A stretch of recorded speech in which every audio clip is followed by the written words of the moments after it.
প্রিয় ভিউয়ার্স, আসসালামু আলাইকুম। এইচএসসি আইসিটি অনলাইন ক্লাসে সবাইকে স্বাগতম জানাচ্ছি। আমি মোহাম্মদ আনজাল উদ্দিন। আজকের ক্লাসে আমরা শিখব চতুর্থ অধ্যায়ের এইচটিএমএল অংশে ডিপ ট্যাগ নিয়ে। ডিপ ট্যাগ একটি most important topic of your subject. তো এই ডিপ ট্যাগের কাজ হচ্ছে ওয়েব পেজের বিভিন্ন অংশকে ভাগ করা। অর্থাৎ যখন ওয়েব পেজ তৈরি করা হয় তখন তার একটা লেআউট থাকে। সেই লেআউট তৈরির সময় বিভিন্নভাবে তাকে ভাগ করতে হয়। তো এই ভাগগুলো করার ক্ষেত্রে এই ডিপ ট্যাগ বা ডিভিশন ট্যাগ ইউজ করতে হয়। তো আমরা চলে যাই মূল প্রোগ্রামে।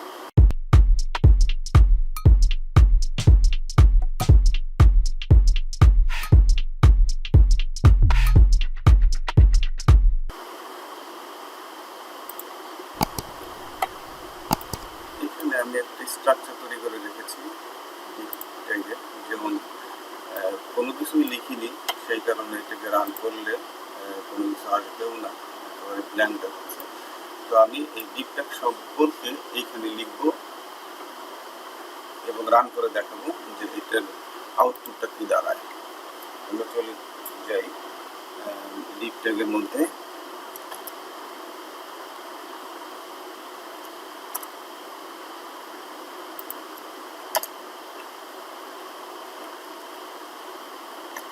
ডিপ ট্যাগের সাথে স্টাইল অ্যাট্রিবিউট যোগ হয়। স্টাইল বেসিক্যালি সিএস এর একটি অংশ। এটা সিএস এর মধ্যে ব্যাপকভাবে আলোচনা।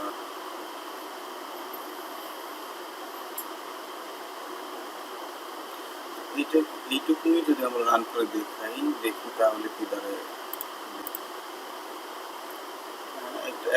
এই ওয়েব পেজটার প্রায় ওয়াইডে 100% দেখাচ্ছে, যেহেতু আমরা এখানে 100% দিয়েছিলাম।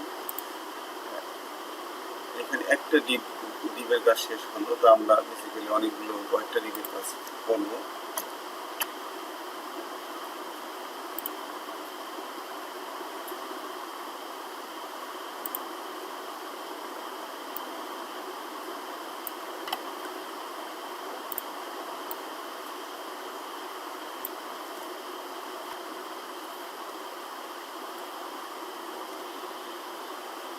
ওকে, আমরা নোটপ্যাড প্লাস প্লাসের মধ্যে সম্পূর্ণ ডেটা দিয়ে দিয়েছি। এখন একটু সেভ করে নিয়ে আমরা রান করে দেখব যে আমরা যে ডেটা দিয়ে নোটপ্যাড প্লাস প্লাস পূর্ণ করলাম, এখন এটার রেজাল্ট কি দাঁড়ায়। এইটুকু আগেই করা ছিল, এই রেড কালার দিয়ে হোম পেজটা 100% উইথ দিয়ে আগেই করা ছিল। এখন বাকিটুকু আমি লিখে ফেললাম। এখন এটা রিফ্রেশ করে দেখি। এখানে পুরো একটা ওয়েব পেজ হচ্ছে লেআউট, সেটা এখানে দেখা যাচ্ছে। যে আমি পূর্বেই বলেছি যে ডিপ ট্যাগ বা ডিভিশন ট্যাগের কাজ হচ্ছে একটা ওয়েব পেজকে বিভিন্ন অংশে ভাগ করা। এখানে দেখা যাচ্ছে যে উপরের অংশটাকে রেড কালার দিয়ে ভাগ করা হয়েছে, এরপরে নিচের অংশটাকে দুইটা ভাগে ভাগ করা হয়েছে। বাম দিকে আছে গ্রিন কালার এবং ডান দিকে ব্লু কালার, এবং সর্বশেষ অংশে ইয়েলো কালার দিয়ে এই পুরা ওয়েব পেজটাকে ভাগ করা হয়েছে। তো এইটাই বেসিক্যালি আজকে আমাদের আলোচনার বিষয় ছিল। এরপর আমি আরেকটা আলোচনা করে দিচ্ছি। যেমন আমরা যদি এখানে যে এখানে হোম পেজ লেখা আছে, এই লেখাটার ধরন চেঞ্জ করতে চাই, নিচে স্টোরি, ইন্ট্রোডাকশন, ডেসক্রিপশন, গোল, এইগুলোকেও যদি আমরা চেঞ্জ করতে চাই, তো সেই ক্ষেত্রে আমাদের কী করণীয় সেটা একটু জাস্ট দেখাচ্ছে। যেমন এখানে হোম পেজ আছে, এই হোম পেজের মধ্যে এই হোম পেজটাকে আমরা যদি লিঙ্ক হিসেবে দেখতে চাই তাহলে কি করতে হবে। যেমন প্রথমে আমি এটাকে একটু বন্ধ করে নিচ্ছি।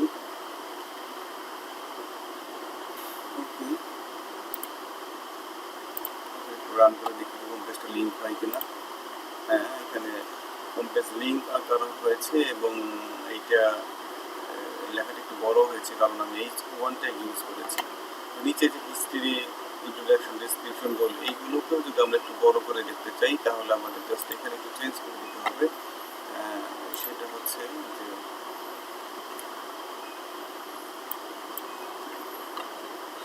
আমাদের এই হিস্টোরির এখানে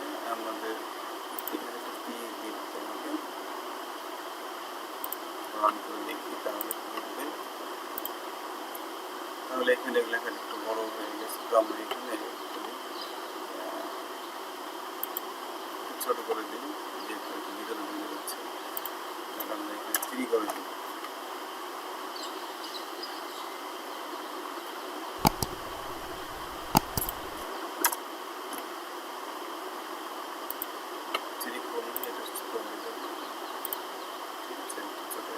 আইডিয়াল একাডেমিক কেয়ার এই লেখাটাকেও যদি আমরা একটু চেঞ্জ করে দেখতে চাই, তাহলে এখানে এখানে আমরা আই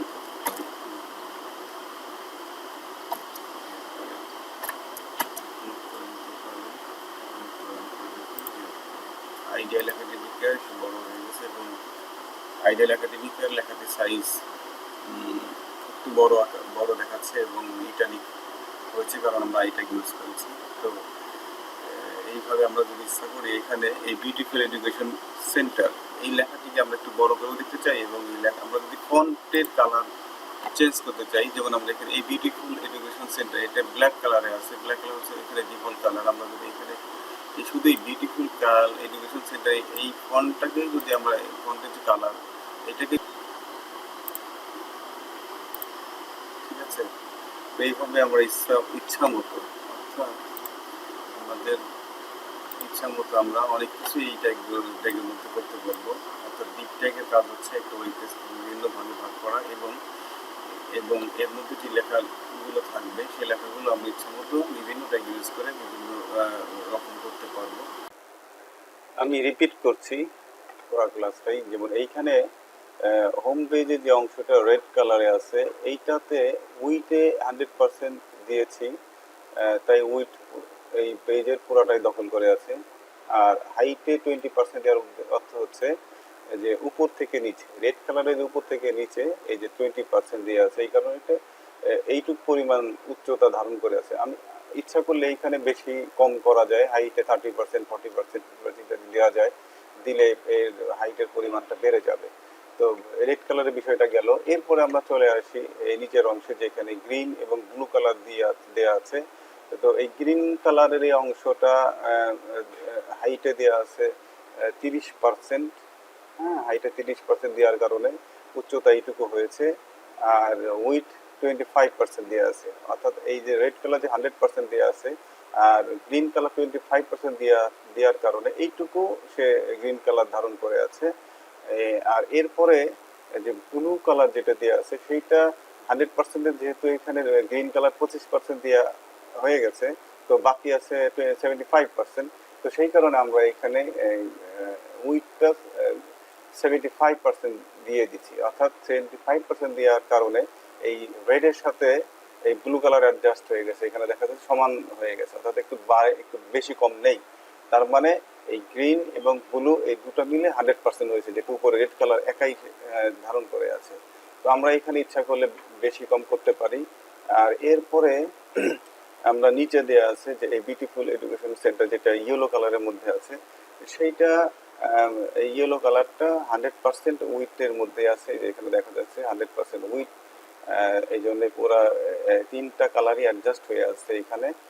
তো এইখানে ইচ্ছা করলে আমরা এই হাইট, এইখানে ইয়েলো যেমন হাইট আছে 20%, এখানে আমরা ইচ্ছা করলে বাড়াতে বা কমাতে পারি। আমি এখানে আরেকটু ধারণা দিয়ে দিচ্ছি যে আমরা এখানে শুধুমাত্র কালার হাইট এবং উচ্চতার ক্ষেত্রে পার্সেন্ট ইউজ করেছি। তো ইচ্ছা করলে আমরা এখানে পিক্সেল বা শুধুমাত্র সংখ্যা ইউজ করলেও এই একই পরিমাণ কালার নির্ধারণ করা যেত। তো আমরা ইচ্ছা করলে সেটাও ব্যবহার করতে পারি, কোনো অসুবিধা তাতে হবে না। তো আশা করি ডিপটেক সম্পর্কে আমাদের সম্পর্কে একটা পরিপূর্ণ ধারণা হলো। তো এই পর্যন্তই আমার আজকের ক্লাস ছিল। পরবর্তী অন্য ক্লাসে আবার দেখা হবে। আসসালামু আলাইকুম।